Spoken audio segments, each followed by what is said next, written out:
Un addio straziante ma con una partecipazione straordinaria. A dare l'ultimo saluto a Egidio Maschio, l'imprenditore padovano che si è tolto la vita mercoledì scorso. Nel capannone della sua azienda di Campodarsego e non in chiesa c'erano oltre 3.000 persone arrivate da tutta Italia.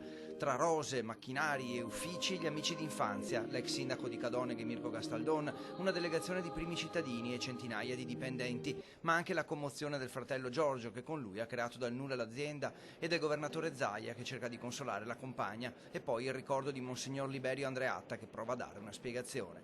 Il meccanismo si è inceppato, i problemi sono diventati sempre più complessi e le difficoltà si sono rese quasi insormontabili. Una spiegazione quasi impossibile da trovare, ma il timore è che Egidio Maschio si sia sentito solo davanti a qualche difficoltà. Qualcosa si è spezzato. Il peso è diventato troppo grande per un solo uomo e in solitudine.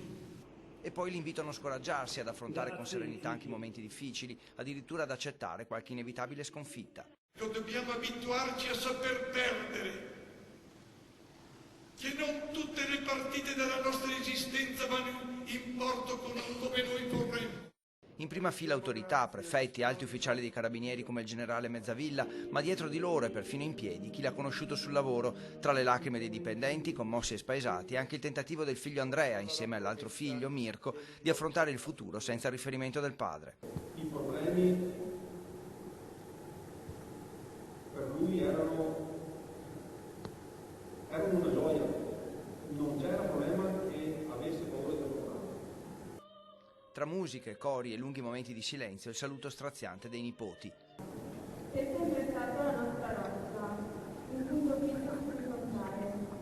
Tra gli amici e i colleghi, invece, prevale l'incredulità. Ti domandi cosa può essere successo, perché una persona con questa volontà, con questa forza, che a un certo punto decide questo passo estremo, io credo ci sia qualcosa d'altro dentro nell'uomo che è maturato, che si è sviluppato, perché non può essere una tensione finanziaria a portare a questo. Al termine della cerimonia, organizzata nei minimi dettagli, sguardi increduli e tanta commozione. Da domani si deve pensare all'azienda, a guardare al futuro, proprio come avrebbe voluto Egidio Maschio.